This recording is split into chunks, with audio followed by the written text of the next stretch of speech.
O el escritor tiene mi nombre. Ándale, cualquiera de las dos cosas.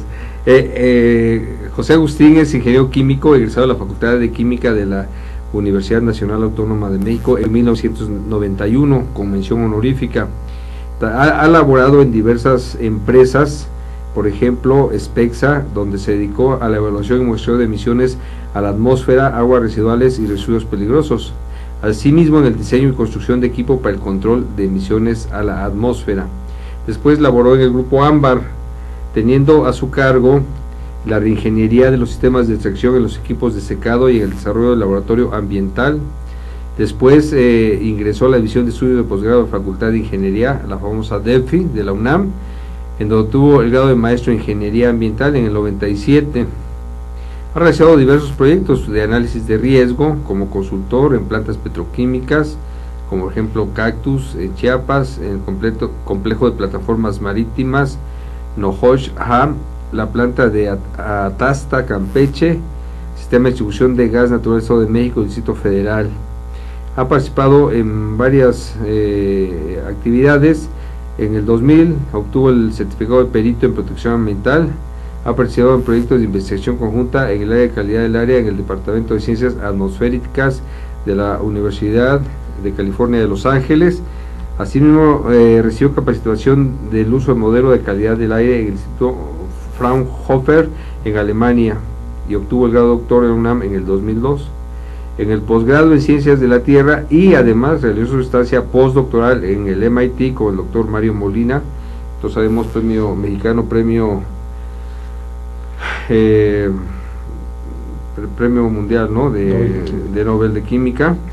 Ha participado en la elaboración de normas oficiales mexicanas, en normas como ISO 14000, también el Comité Técnico de Sistemas de Nutrición Ambiental, y ha sido presidente del Colegio Nacional de Ingenieros Químicos y de Químicos, CONIC.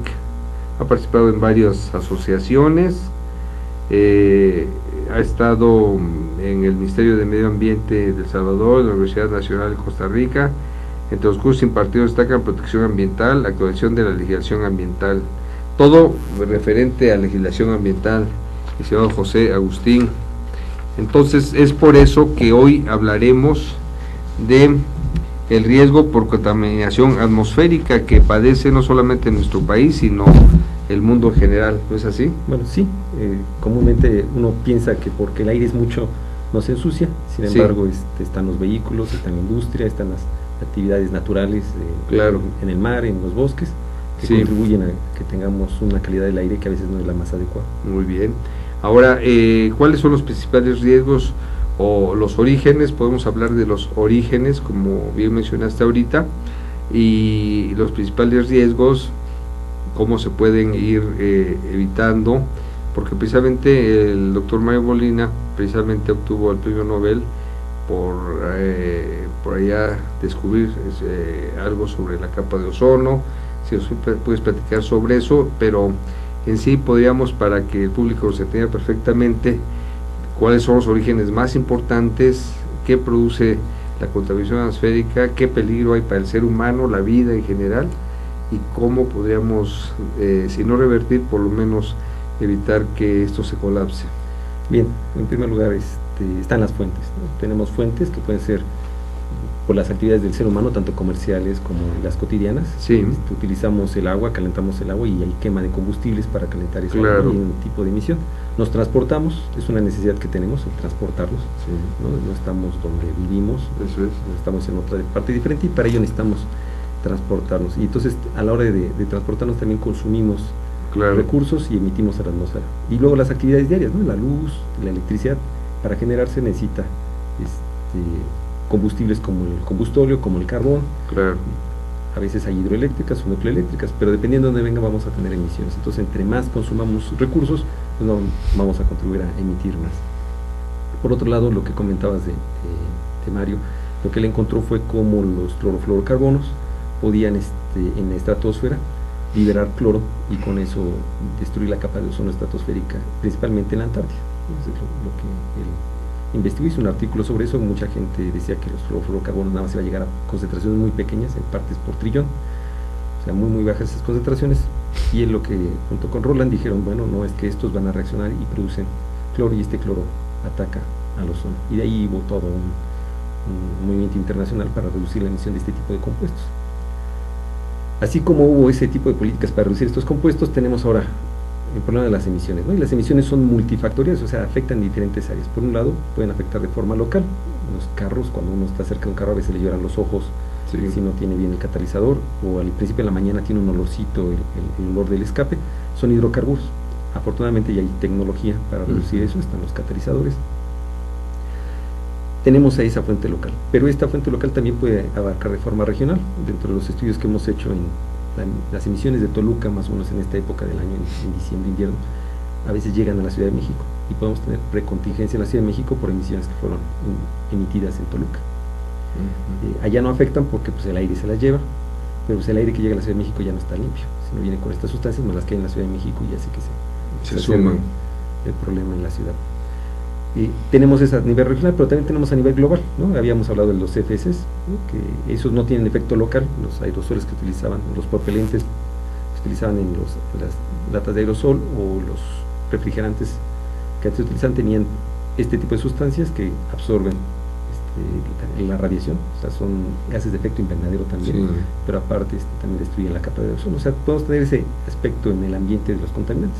En cuanto a salud, en México están las normas de salud de la Secretaría de Salud de la 20 a la 25, que hablan de los 6 contaminantes criterio, que son el monóxido de carbono, los óxidos de nitrógeno, el dióxido de azufre, las partículas y plomo. También está monóxido de nitrógeno. Estas sustancias que están en la atmósfera tienen efectos a corto plazo. Eso es.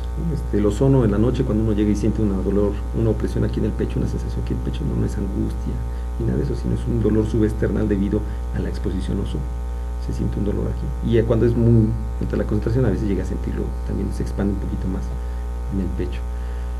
Esto nos lleva a que tenemos efectos agudos, o sea, son casi inmediatos de estos contaminantes. Y por eso es que se han regulado, ¿no? El ozono principalmente, y el dióxido de azufre y partículas. Estos 3 son los que se miden comúnmente, bueno, se miden todos, pero son los que más se reportan que se pasan la norma ambiental, las normas CINIMECAS, ¿no? Digamos, ¿son las más agresivas estas sí, sustancias? Sí, podemos verlo de esta manera, ¿no? En el aire hay 21% de oxígeno, ¿no? En partes por millón son 210,000 partes por millón. El ozono, para que rebase la norma, necesitamos 0.11 partes por millón. Bueno, ya no, ya es 0.08 de la norma actual. O sea, estamos hablando de que es una concentración muy muy pequeña para que ya empiece a tener efectos. O sea, estamos hablando de que son sustancias extremadamente agresivas, ¿no? Sí, que deterioran los fules y plásticos. El ozono se ha medido desde hace mucho tiempo, sobre todo las compañías que producen llantas, porque entre más ozono se deteriora más rápido la llanta. Entonces siempre lo habían medido y encontraron que se encontraban ciertas concentraciones en ciudades urbanas como Los Ángeles primero, que fue donde se descubrió, unas personas que se dedicaban a trabajar con aromas, ¿no? Entonces a la hora que toma aire de Los Ángeles y lo pasa a través de sus aromas, se descompone y ya no huele a los aromas, ¿no? Huele a otra cosa diferente. Entonces de ahí empieza a investigar y descubre toda esta cinética del ozono en California. Eso es. Y de ahí viene el control en California. En México tenemos una legislación muy interesante, muy buena. Desafortunadamente no está tan completa. Comentar de estos contaminantes criterio, que afectan de forma rápida, ¿no? Tenemos el dióxido de azufre también, del producto de los combustibles. Tiene azufre el combustible, se quema y salen óxidos de azufre. Dióxido de azufre se oxida y forma ácido sulfúrico, H2SO4, y este es del provocador o el incitador de la lluvia ácida o de precipitación ácida. Entonces podemos tener emisiones aquí y no afectar en esta región. La lluvia ácida, de hecho, también afecta a las construcciones, las canteras, las piedras, sí, las diluye, ¿verdad? Sí, hay estudios aquí en el sureste mexicano de las pirámides que son hechas de piedra caliza, y ahora que llueve lluvia ácida, pues empiezan a disolver. Entonces se pierde el patrimonio. Ácido con alcalino, ¿no? Ácido con alcalino, y por lo tanto hacen reacción. Sí, es como usar pues poner bicarbonato con limón, va a reaccionar, ¿no? Claro.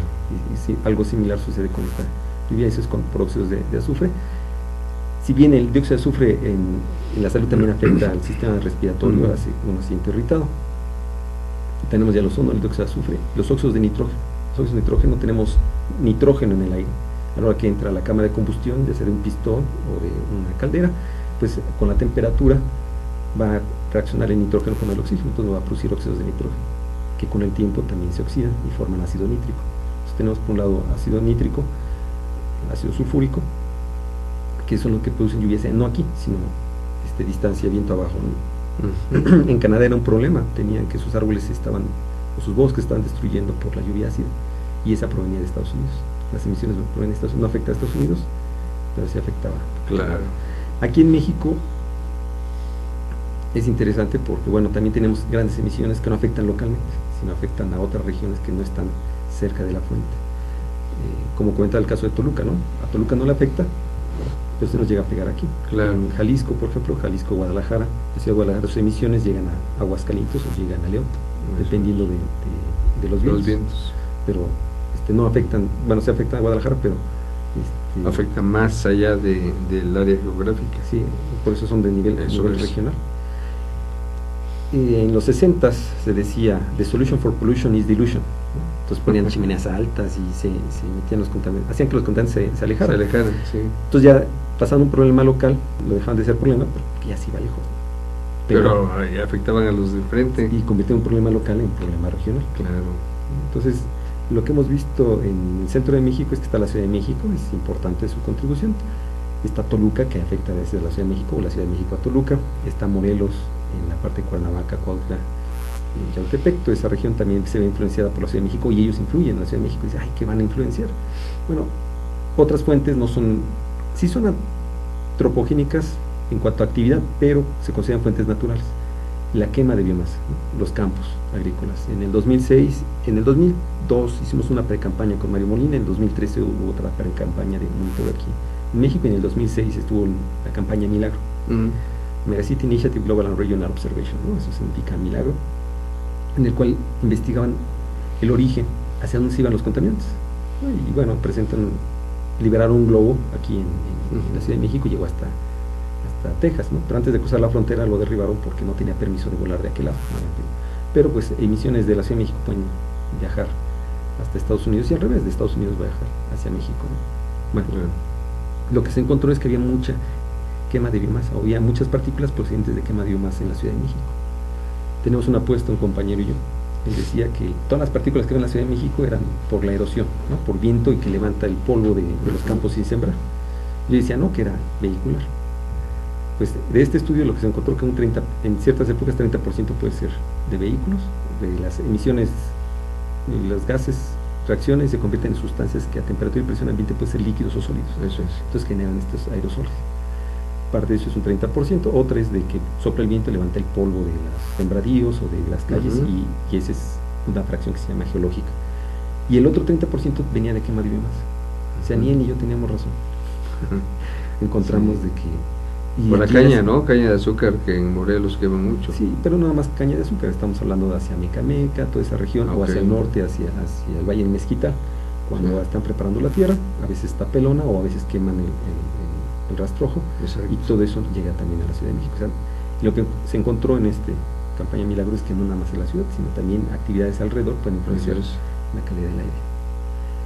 Bueno, estamos hablando de las cuestiones naturales, también hay fuentes naturales como los árboles.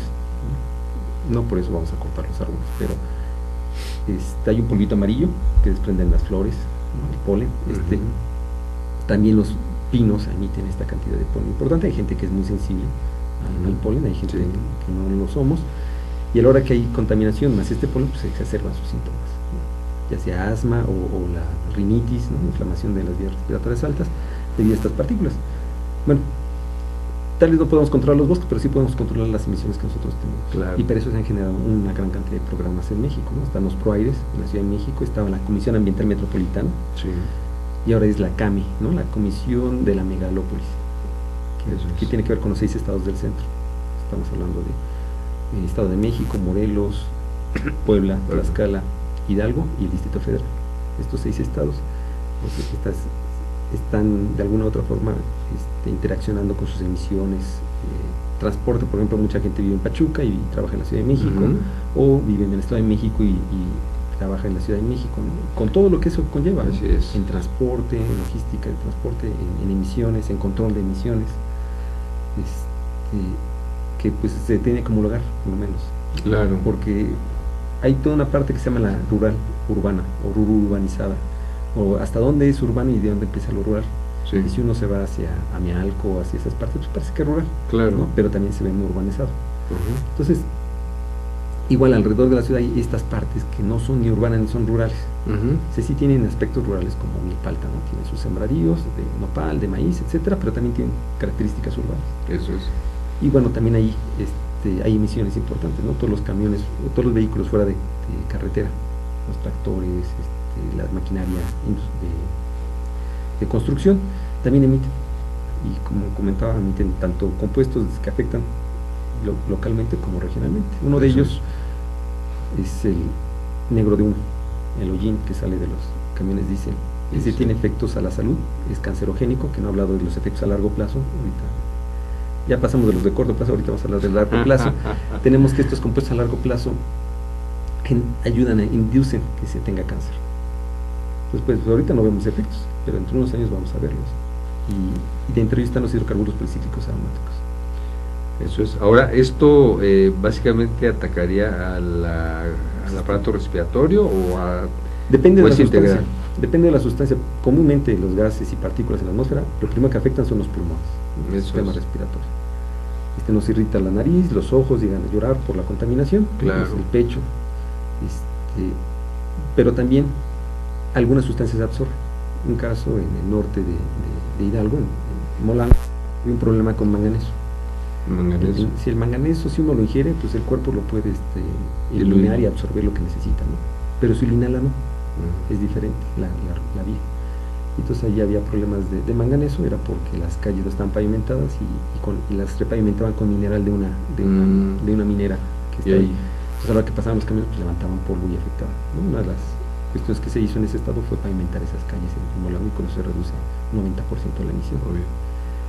Entonces, dependiendo de la sustancia, alguna ruta puede ser más importante, o el órgano blanco es diferente. Estamos hablando ahorita, uno de los compuestos que está tomando relevancia es el mercurio. Siempre ha habido mercurio, pero ya en forma internacional se ha prohibido la explotación de mercurio. Ya no hay tanto producción de mercurio. Las carboníferas, a la hora que queman carbono, emiten mercurio, y se ha llegado a medir en Estados Unidos que viene desde Asia, este mercurio.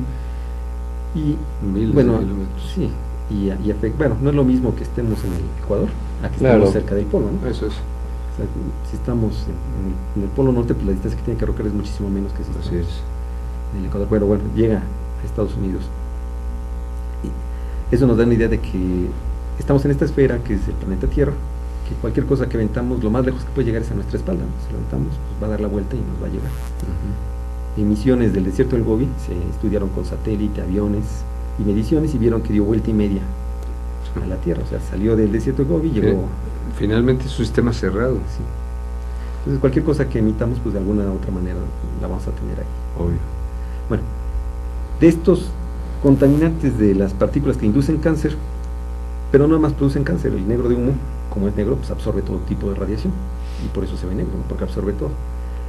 Y es un gas de efecto invernadero, o una sustancia de calentamiento global. O sea, absorbe la radiación y calienta en la atmósfera, ¿no? Hay estudios que dicen hasta 2000 veces más que el CO2. Entonces, el dióxido de carbono sí calienta, es la regla que su valor de calentamiento es 1, ¿no? Y todos los demás, el Global Potential Warming, es un múltiplo de eso. Exacto. Entonces, es importante también... O submúltiplo puede ser también. Sí. Bueno, puede ser submúltiplo también, en este caso es hacia arriba, en el caso del carbono, hasta 2000 veces más que una molécula. 2000. O sea, hay estudios que dicen 3000, hay otros estudios que dicen 500, entonces de cualquier manera es muchísimo más de eso. Entonces, si uno controla emisiones que afectan a la salud, también puede controlar emisiones que afectan el cambio climático. Eso es. O al revés, ¿no? Una sustancia puede tener multicomponentes y afectar en diferentes áreas. O sea, a la hora que abatimos o reducimos nuestras emisiones, pues ayudamos a que tengamos una mejor salud, tanto inmediata como reducimos efectos agudos o efectos crónicos, pero también contribuimos a reducir emisiones de gases de efecto invernadero y también contribuimos a la reducción de gases de efecto invernadero, bueno, el calentamiento global. Eso es. En la Ciudad de México es de las ciudades más medidas, de las que mejor red de monitoreo tiene, ¿no? Tiene un muy buen control de calidad y aseguramiento de calidad en comparación con otras ciudades en México. Y eso lleva a cabo que a la gente le preguntamos, bueno, ¿cuál es la ciudad más contaminada en México? Piensan que la Ciudad de México, ¿no? Pues de la que más se mide. Pero en Guadalajara, ya lo vimos hace unos días, que hubo una precontingencia importante allí en Guadalajara. Monterrey es la ciudad más contaminada en cuanto a partículas, o de las más contaminadas. Está Mexicali, que también tiene mucho problema en partículas. Puebla no es tan grave como ya, pero está ciudades como Mexicali, hay otras ciudades que miden o no miden, y las cuestiones naturales, por ejemplo, allá en Chihuahua, hacia el noreste de la ciudad de Chihuahua. Mexicali tiene más o menos la misma problema de Ciudad de México, ¿no? Que está en un hoyo. Sí, está en un valle y es muy árido. Eso es. Entonces, y como nunca llueve, las vialidades no están pavimentadas. Y eso así es muchísimo. Pero bueno, algunas estaciones que están cerca de estas vialidades tienen concentraciones medias de 400 microgramos sobre metro cúbico, promedio mensual, siendo que la norma era 120 de partículas suspendidas totales. O sea, tres veces la norma, ¿no? O sea, muchísimo. Sí, claro. Tenía un problema de partículas.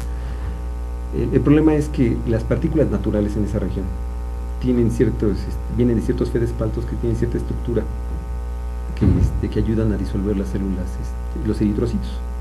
Los eritrocitos son una de las células más resistentes del cuerpo, y eso es un indicador de que pueden inducir cáncer.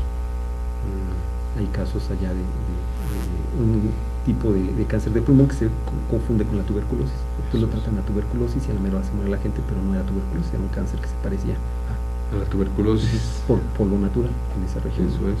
O sea, no que sea natural significa que sea sano, significa que es natural y nos puede ayudar naturalmente a absorber las cosas o matar naturalmente. Claro. ¿No? O sea, entonces, está la cuestión, le comentaba en Chihuahua, ¿no? Hacia el noreste de la ciudad de Chihuahua había minas de uranio. Entonces, cuando llega a soplar el viento y trae partículas de esa región, que son naturales, se llega a medir concentraciones importantes de emisión de radiación ionizante sobre la ciudad. Que eso también es cancerígeno. Y también puede inducir cáncer a larga. Entonces, porque no se han medido, no porque no se mida, no significa que haya problemas, ¿no? Ciudad Obregón, cuando queman, es una región agrícola muy importante, pero cuando se la quema para preparar la tierra, pues es la calidad del aire es pésima, pero nadie mide ahí. Sí, claro. Y uno sabe porque ha estado ahí, ¿no? Entonces, mucha gente, no, pues es que el problema es en la Ciudad de México, ¿no? Comentaba, ¿no? Que alrededor, en Milpalta, en Morelos, pues queman, ¿no? Sí. Es más, llegan emisiones desde Guerrero a la Ciudad de México. Tenemos mar de un lado, tenemos mar del otro lado, están las montañas y viene la brisa mar-tierra, y luego con la orografía pues induce que el viento suba, ¿no? Y se precipite. Y bueno, lleguen hacia el centro del país. Sí. Entonces, cosas que pasan en las costas pueden llegar hasta la Ciudad de México. Claro. Y entonces la gente dice, no, pues aquí no pasa nada, ¿no? Y entonces traen sus carros sin verificar, en el campo, ahí quién los ve, bueno, pero también influyen sobre otros. Bueno, de la Ciudad de México, del riesgo a cáncer, ¿qué es lo que se ha encontrado? Bueno, tenemos gasolinas, las gasolinas tienen benceno, ya tienen ¿El plomo? Bueno, tienen plomo, ya no es adicionado, pero todavía tienen algo de plomo, porque lo extraen del subsuelo, y entonces trae trazas de metales. Sí, claro. Entonces, entre esas trazas hay plomo todavía. O sea, eso es. Estamos hablando de que son 4 millones de vehículos en la Ciudad de México, ¿no? Aproximadamente, que consumen 10 litros por vehículo al día. Así es. Por 4 millones ya son 40 millones de litros de combustible que se están quemando. Entonces, una fracción, por muy pequeña que sea, de plomo, pues va a ser algo, ¿no? Se va a medir algo. Multiplicado por 40 millones, pues es muchísimo. Entonces sí es importante la contribución de las fuentes vehiculares. ¿La industria? La industria ya en la Ciudad de México no es tan grande, está hacia el Estado de México, en la zona metropolitana. Sí emiten, y hay otro tipo de procesos que uno contribuye con la contaminación. Hay gente que, bueno, en alguna casa van a pintar, ¿no? Entonces emiten solventes. Eso es. Y estos solventes son algunos fotoquímicamente reactivos. Por ejemplo. Entonces, Por última fecha han evolucionado mucho las pinturas, ¿no? Sí, ha habido un cambio. Base agua, ¿no? A base agua. Para evitar esto, ¿no? Aparte de que... Porque antes también plomo, ¿no? Desprendían plomo. Todavía. O siguen desprendiendo plomo. Algunos pigmentos. Los lápices que eran cubiertos con barniz, este barniz tenía plomo. Sí. Entonces, pues uno de niño el lápiz y ya da sus ejercicios. Además sabía rico, la sí, madera. La madera y el plomo, ¿no? Los romanos frotaban virutas de plomo sobre el vino para que tuviera un buen sabor, ¿no? Y entonces encontraban en sus estómagos plomo del que consumían por este tipo de virutas, ¿no? Y sí, da un sabor agradable. Uno ha probado el café en jarrito de barro y sabe diferente, o una salsa en barro, pues, unos frijoles de barro, ¿no? Disuelve, sí, bueno, ya se supone que no debe tener. Lo que hace en la industria de la cerámica en México es cocerlos a una temperatura más alta. Entonces ya no está en el barro, sino ahora está en la atmósfera, el plomo. Entonces, ya, de un lado a otro, ¿no? Se va. Entonces, igual están las ladrilleras que queman cualquier cosa, ¿no? Entonces, llantas, por ejemplo. Entonces, hay muchos sectores que contribuyen con su fracción, ¿no? Y cada quien le va poniendo ahí. Nosotros vamos poniendo nuestra su granito de arena. Entonces, ¿la solución cuál es? La solución es también nosotros poner nuestra parte, siendo más eficientes en todo, ¿no? En consumo de electricidad, si tenemos focos que son ahorradores, sí. si compartimos el carro o si podemos caminar en lugar de venir en transporte a una entrevista, pues, tratamos de caminar con el objeto de reducir las emisiones, ¿no? de reducir nuestra huella ecológica, ¿no? Aprovechar los alimentos, de que a veces compra uno y no se consume todo y se tira. Bueno, pues ese recurso ese alimentos consumen los recursos. Entonces, para traerlo, transportarlo, producirlo, distribuirlo. Sí, entonces los hábitos de consumo influyen. Sí. Y bueno, está toda otra parte dentro de esto, que es que también como profesionistas tenemos nuestra obligación de contribuir con algo, ¿no? Obvio. Cuando uno se titula, le piden la protesta universitaria, ¿no? Sí. La protesta de contribuir con el país, ¿no? Claro. De contribuir de la mejor forma posible. Y quien supervisa dice, bueno, si lo hace, que el país se lo reconozca, sino que se lo demande, ¿no? Pero ¿quién se lo demanda? Pues los colegios de profesionistas. Y bueno, voy a tomar aquí. Todos como profesionales tenemos que estar en nuestro colegio. Ahorita me comentabas algo de la UMAI, Unión Mexicana de Asociaciones de Ingeniería. Bueno, son asociaciones de ingeniería, pero hay colegio de ingenieros civiles, hay colegio de ingenieros mecánicos, etcétera. Y todos ellos, la mayoría, a la hora de que dan capacitación a su gente, ayudan a que sean más eficientes. Estamos aquí y sabemos algo, salimos de la carrera, pero el conocimiento en el mundo se duplica cada 4 años. Claro, entonces, después de que salimos de la carrera, pues sí sabemos algunas cosas, pero ya en el mundo ya hay otras cosas más importantes. Ahorita que comentas esto, voy a hacer un pequeño paréntesis, porque sí, realmente lo que se pretendería es que las personas por sí mismas tuviesen mayor calidad de vida, y siendo una calidad de vida que se persigue, tiene que empezar por una calidad de conocimientos y de cultura y de todo eso, ¿no? Entonces, precisamente hay una iniciativa de ley para que haya una colegiación universal, obligatoria. Eso nos lleva a tener pues una masa importante para dar capacitación, actualización profesional y todo esto, ¿verdad?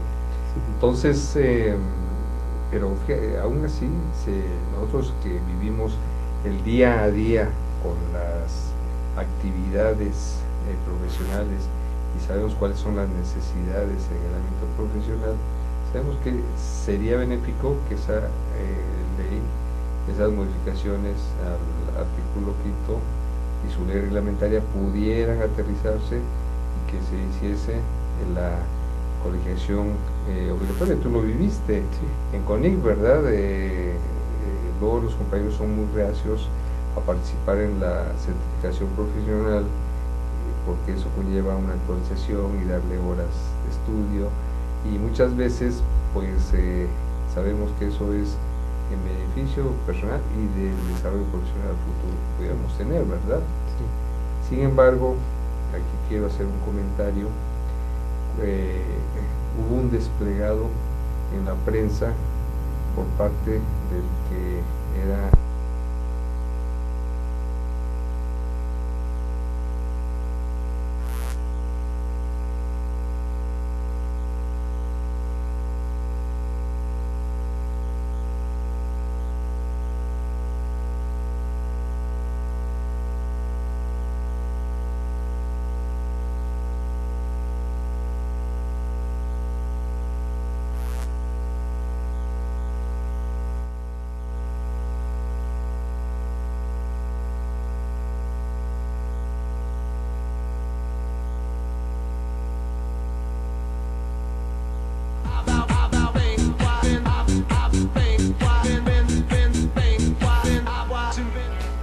Deiman contamos con 3 centros de distribución en México, ubicados en las ciudades de Guadalajara, Puebla y México.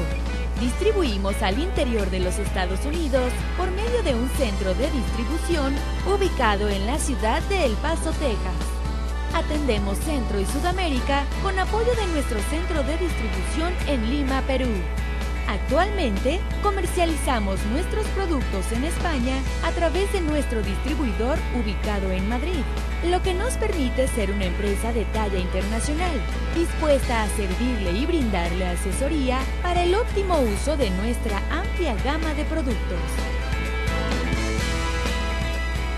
Cabe destacar que todos los productos elaborados en Deiman se fabrican con ingredientes aprobados por la Secretaría de Salud en México y FDA en Estados Unidos. Contamos con capacidades operativas, certificados kosher, programas de buenas prácticas de manufactura, controles de saneamiento, sistema de atención a quejas y reclamaciones, seguridad industrial, auditorías internas y un programa de trazabilidad y recuperación de productos. Deiman, proveedores de color y sabor por excelencia. Ruiz Robles, corredores públicos y peritos traductores. Trabajamos para darle seguridad, confianza y un servicio profesional en sus asuntos relacionados a fe pública, valuación, arbitraje comercial, asesoría jurídica y traducciones.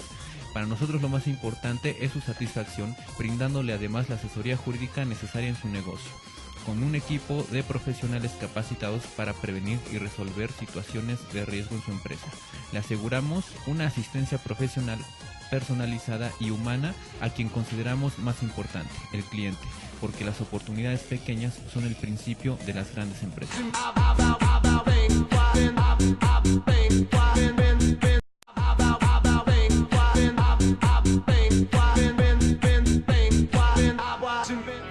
En Deiman contamos con 3 centros de distribución en México, ubicados en las ciudades de Guadalajara, Puebla y México.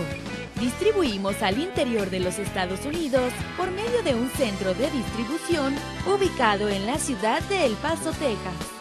Atendemos Centro y Sudamérica con apoyo de nuestro centro de distribución en Lima, Perú.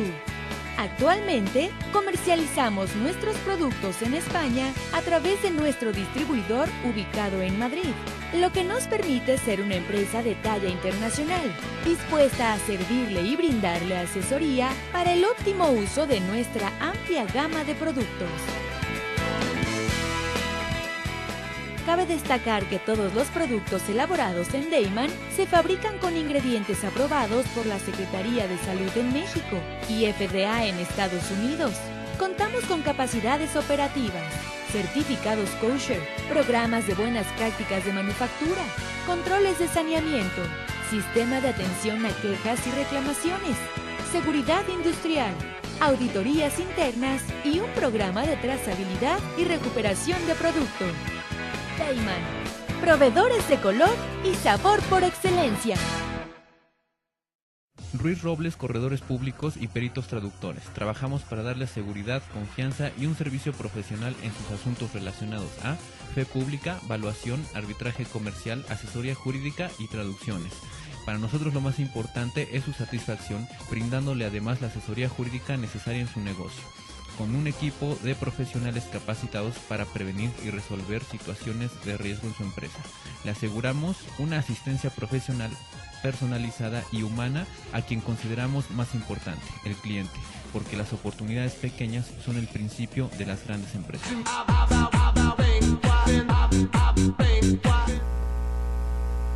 Muy bien, antes de que se iniciara el corte previo, estábamos hablando sobre un tema muy importante que es el referente a la colegiación obligatoria de todos los profesionales, y sobre todo esto nos llevaría a tener capacitación constante, actualización profesional y tener un mejor desempeño profesional, tanto técnico, tecnológico, científico, como en el ámbito también de un desarrollo ético de la misma carrera.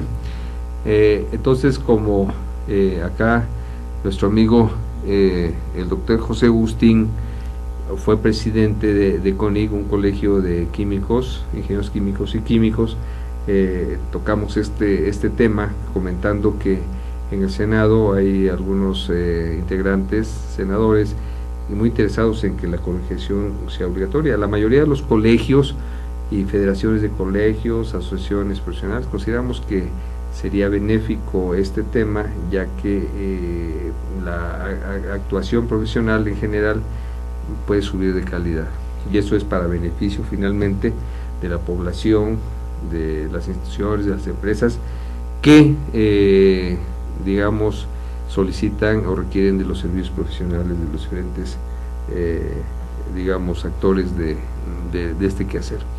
Entonces comentábamos que de manera contraria quien dirigía lo que era lo que es la NUES, el doctor Enrique Fernández Farnas, hizo un desplegado en algún diario de circulación nacional donde comentaba que los egresados de las universidades están tan bien preparados, salen tan bien preparados que no requieren de mayor actualización en un futuro, cosa que es verdaderamente lamentable ese pensamiento, y es doblemente lamentable porque recientemente fue nombrado director general del Instituto Politécnico Nacional.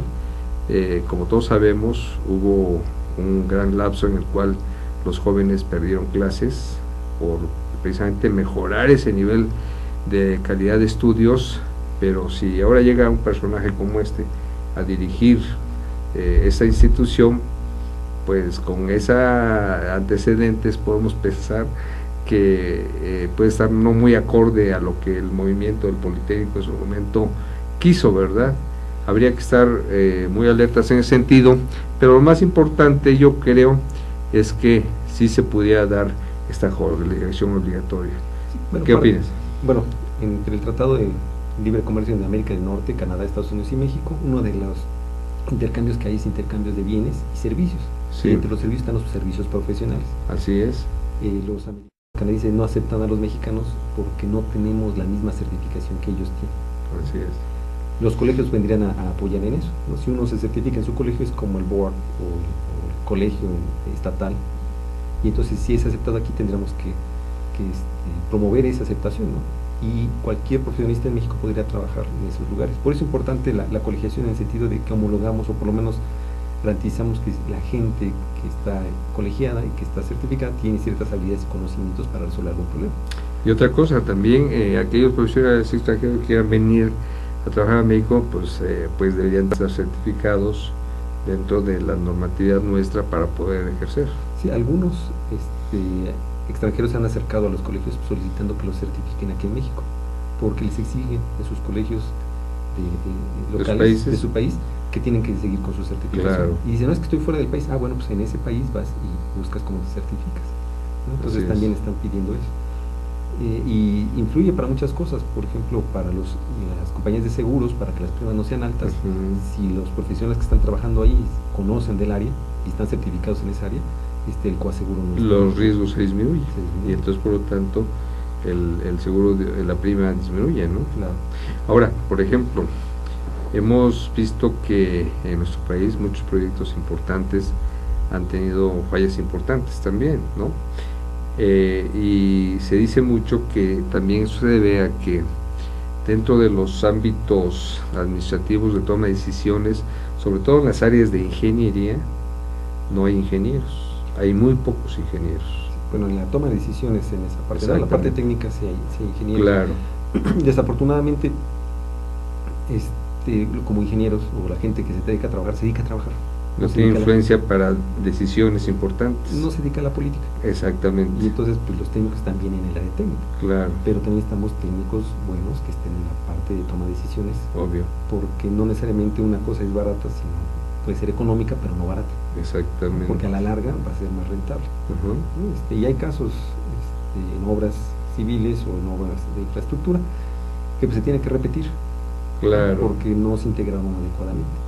Comprar lo más barato en vagón, lo más barato en esto, y a la hora que lo juntan, pues no coincide.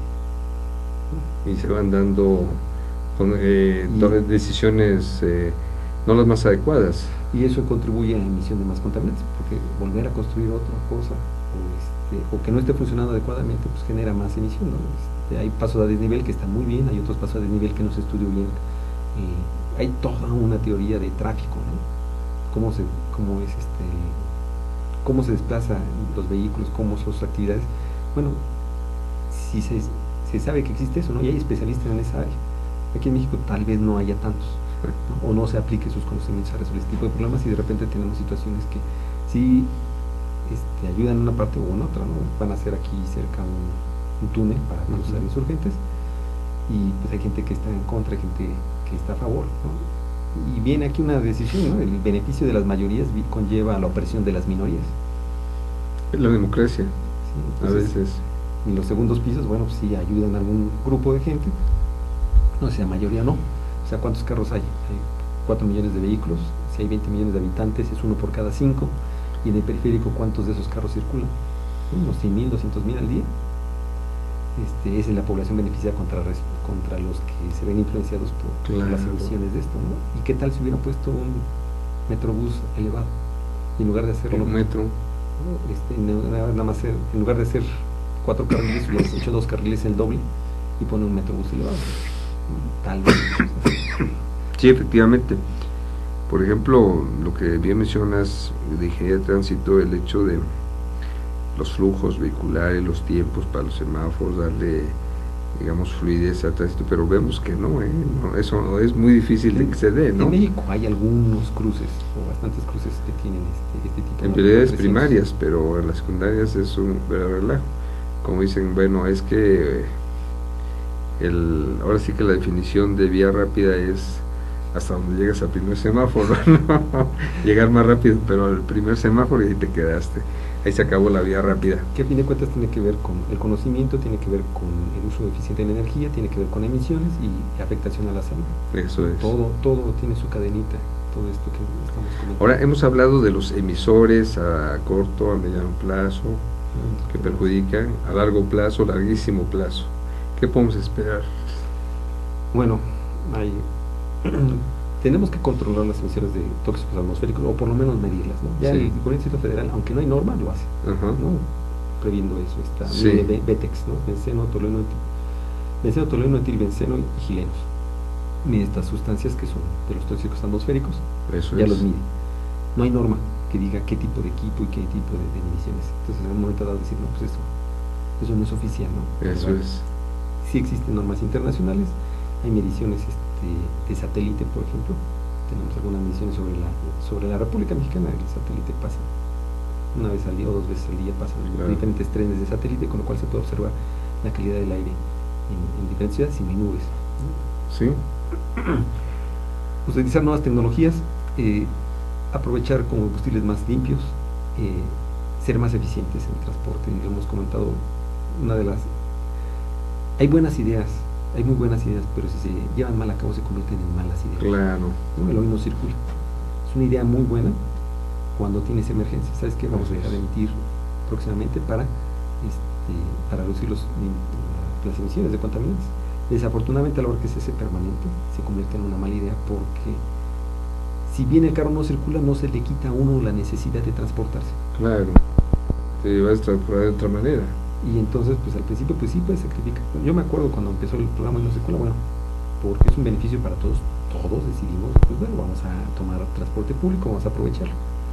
Pero ya después de que se va a hacer permanente, dice, ¿sabes qué? Pues no, el transporte no es tan eficiente. Y viene el segundo carro o el tercer carro. Entonces se compra un carro, otro carro, y ese otro carro pues está ahí parado. Sí. Y entonces lo ve el hijo, la esposa, Lo el uso. primo, pues lo uso cuando está ahí, ¿no? Y entonces ya no hay uno, sino 2. Sí. Y tal vez un carro que contaminaba más que el que uno tenía, porque no es más nuevo que el que uno tenía, ¿no? Uno compra, si tiene una emergencia, no compra un carro último modelo, compra un carro que Nada más se adapte. para el uso alterno. Y entonces esos carros contaminan más que el carro propio. Claro. Y entonces lo que vino fue un boom en esa parte de venta de vehículos, pero también de emisiones. Si bien se han incrementado las emisiones del 91 a la fecha, que fue cuando más problemas tenemos de calidad del aire, gracias a la tecnología se ha venido abatiendo, pero seguimos incrementando el número. Y estaba leyendo que de San Ángel, de aquí de Mixcoac a San Ángel, el tranvía llevaba una velocidad de 10 kilómetros por hora. Actualmente en esa misma vialidad es de 6 kilómetros por hora. en horas pico. Entonces hemos reducido la velocidad de transporte. Somos ineficientes. Necesitamos más ideas creativas para poder reducir esto, ¿no? Y de los profesionales depende, ¿no? Hay gente que está en transporte, hay gente que está en cuestiones vehiculares, en control de emisiones, en logística, ¿no? Sí. de cómo se llevan los materiales, etcétera. Bueno, todo eso necesitamos en esa parte, pero desafortunadamente no son, el problema no es nada más ese, también está, por un lado está la parte técnica, ¿existe o no existe? Por otro lado, económico, ¿es viable o no viable? Factible invertir en eso, ¿no? Y está la otra dimensión, la tercera dimensión, que es la dimensión desconocida, que es la decisión política. Los políticos toman decisiones sobre uno y otro. Sí. Pero ahí está otra todavía más importante, que es la decisión de la dimensión social. Sí. A la gente cómo va a aceptar esto o no lo va a aceptar. Aceptación o rechazo. Sí, en Pasto, en Colombia, hay un volcán, el volcán Galeras, hizo una erupción muy importante. El pueblo más cercano al cráter está a 3 kilómetros. Aquí el pueblo más cercano al Popocatépetl está a 13 kilómetros, o sea, te da una idea de que ellos están en un riesgo importante. Hubo una erupción importante, el gobierno consiguió dinero, los técnicos estaban de acuerdo que había riesgo allí. Los políticos decidieron que se tenían que mover, pero nadie le preguntó a la gente. Entonces, ¿sabes qué? Los vamos a mover. Y la gente dijo, ¿sabes qué? No nos movemos. Aquí nacimos, aquí nos morimos. Entonces, por eso es importante la dimensión social. Sí. O sea, una buena medida, si no la publicitas, ¿cuáles son los beneficios? Convences. No, lo de hoy no circula sabatino. Ajá. No lo vas a poner. Pues sí va a ayudar a reducir emisiones, pero ¿qué alternativas tenemos? Así podemos hacer, hoy no respiro también. ¿Pero por qué no se pone eso? Pues porque respirar es una necesidad más básica que transportarse. Obvio. Y sí, hay gente que ha propuesto eso, ¿no? En una entrevista de radio, un argentino proponía de que hoy no respiro. ¿Cómo es eso? Pues sí, mira, cuando hay mala calidad del aire, que se vayan a su casa y se vayan a dormir. ¿Por qué? Pues porque el ritmo de respiración baja y entonces disminuyes tu dosis, ¿no? Claro. Pues sí, pero imagínense, son ideas, ¿no? Creativas, qué bueno que hay ideas creativas, tal vez ahorita me burle de eso, pero qué tal si a la larga sí funciona. Definitivo. Yo me acuerdo, un compañero mío, Mauricio, me decía que iban a venir los teléfonos celulares y yo me burlaba de él, ay, ¿cómo es cierto? Que ahorita pues todos tienen celular, ¿no? Así es. No gran parte de las personas, sino uno, a veces hasta 3. Sí, exacto. Entonces, y existen. Entonces, no nos sorprendamos de que hay alternativas. Pero todo esto contamina finalmente, ¿no? Claro, pero de otro tipo, ¿no? Fabricarlo, los residuos, mantenerlo, los residuos contaminantes. Todos. Cristina Cortinas comenta de que todos somos generadores de residuos. Peligroso, ¿no? Así a nuestra escala.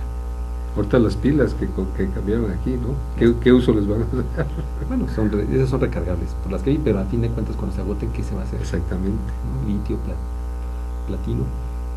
Estamos trabajando un proyecto con la Universidad de Bath para ver la concentración de platino en la atmósfera. ¿No? Bueno, de los catalizadores tienen platino, paladio, que es lo que hace que reduzca sus emisiones de los vehículos. ¿Y los absorben? No, los cataliza, o sea, los transforma. Lo transforma, ayuda a que se transforma más fácilmente. Y se ha encontrado que hay mediciones de estas sustancias en partículas en México. Sí, antes no había límite ahí. Y esa es otra área que pues está sin explorar. Igual, los pólenes, el polen es un organismo, no es que sea organismo, pero es una célula viva, ¿no? El polen. Claro. Cuando llega algo húmedo, pues dice, ay, ha de ser planta, entonces empieza a emitir sus sustancias para decir, aquí ya llegué. Entonces, si la planta es del mismo género y especie, pues sí, te reconozco. Si no, pues sabes quién sea. Pero cuando llega a la nariz de uno, las células dicen, no, pues eso no es bienvenido, ¿no? Sí. Y va y entonces, pero también los contaminantes reaccionan sobre la superficie de los pólenes. Eso es. O de las bacterias. Entonces, ¿cuáles son los efectos de eso?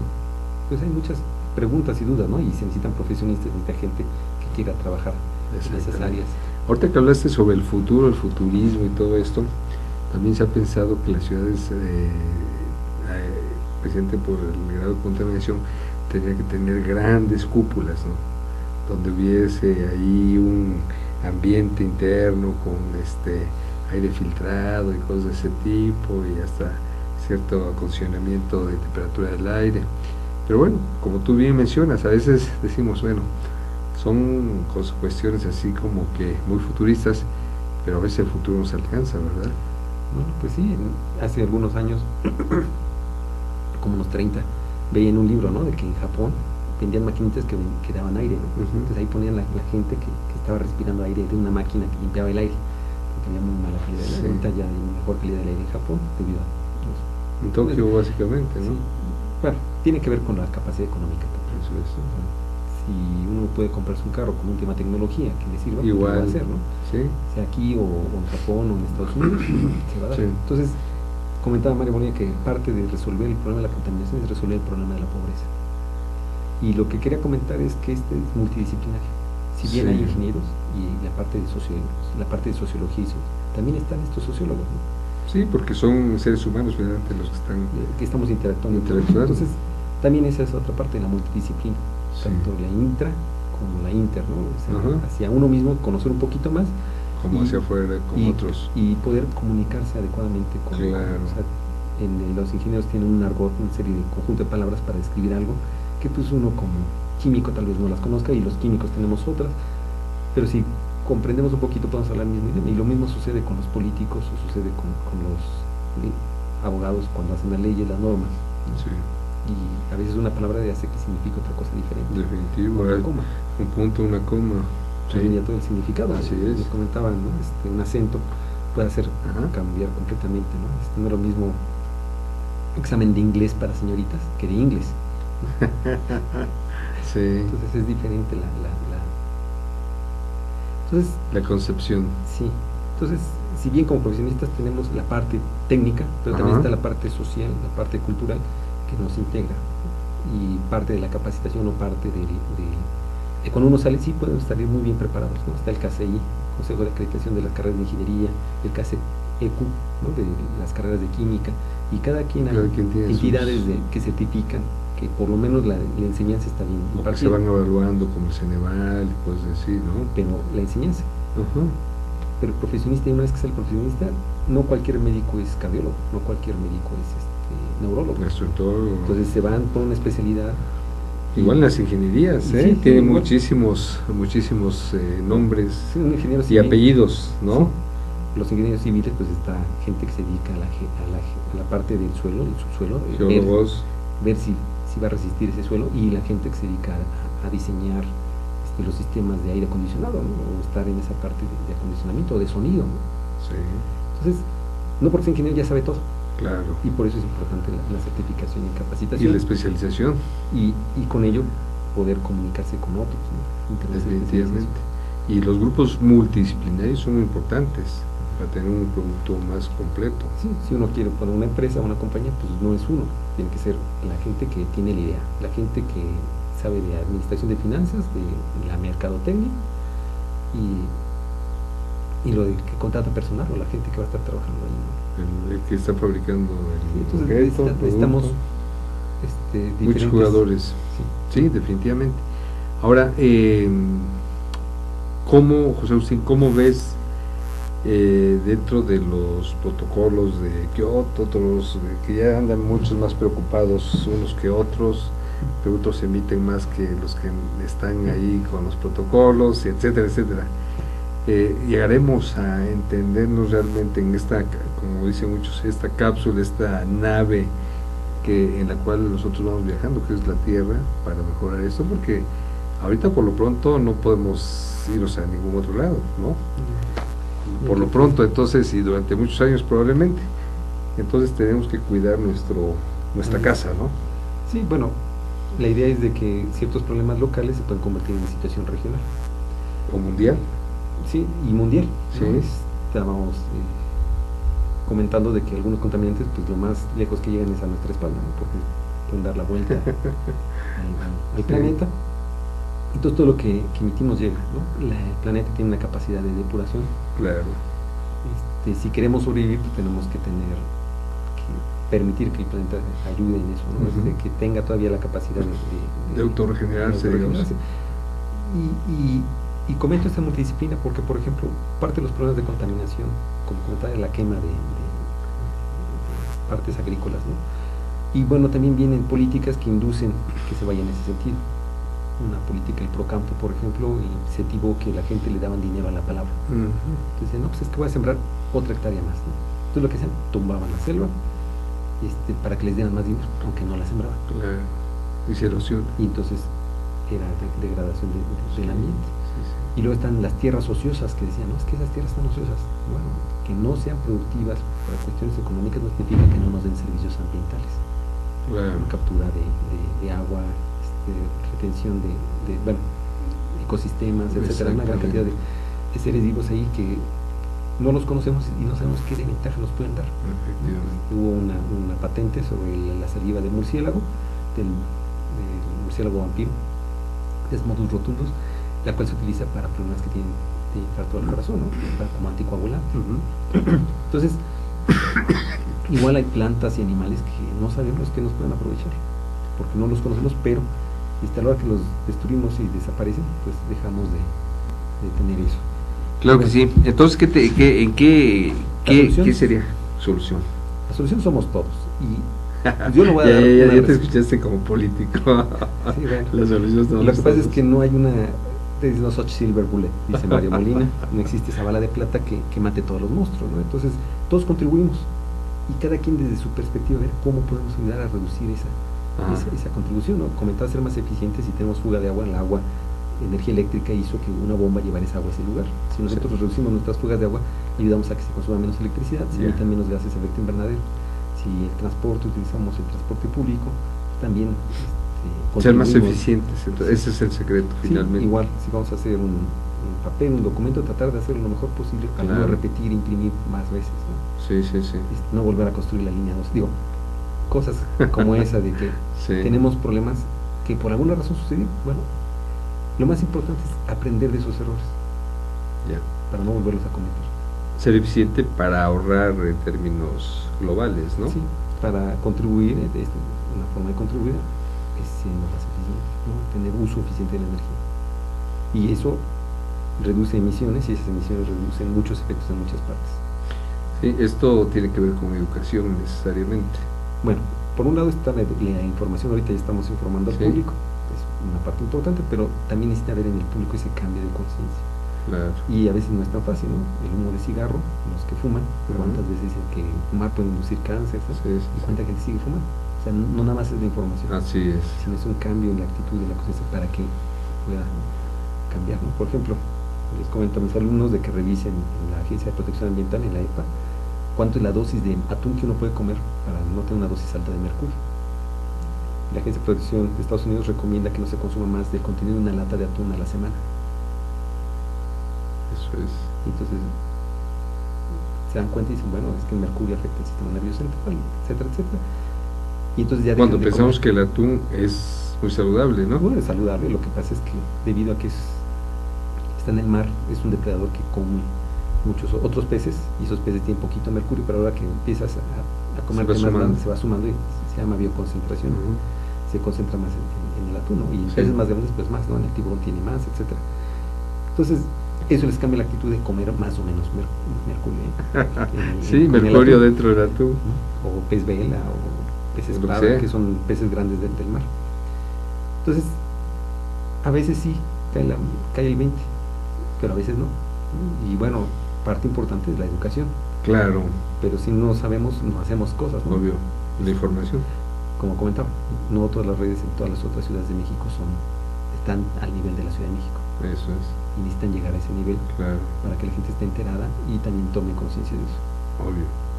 Pues muy bien, nos quedamos con eso, mi estimado doctor José Agustín García Reynoso, y agradecemos mucho tu charla, muy amena, muy ilustrativa, y consideramos que pues esto da para más. Probablemente estés con nosotros en alguna otra ocasión para charlar sobre el mismo tema o sobre otros temas que tú consideres importantes, porque dentro de tu currículum vemos que ya estás certificado en varios aspectos sobre el tema ambiental, y pues te agradecemos mucho tu participación. Y mira, aquí siempre les damos un reconocimiento, agradecimiento a tu participación con el tema riesgo por contaminación atmosférica. Este documento lo firma María Elena Miranda de la Lama, la directora general de ASTL.tv, está televisada por internet, y tu compañero y amigo Marco Antonio Méndez Cuevas como presidente del Consejo Nacional de Egresados del Instituto Politécnico Nacional. Muchas gracias. Gracias, José Agustín. Pues buenas noches y los invitamos para el próximo miércoles de 8 a 9 con otro tema de gran interés para todos nosotros. Hasta luego, buenas noches. Buenas noches.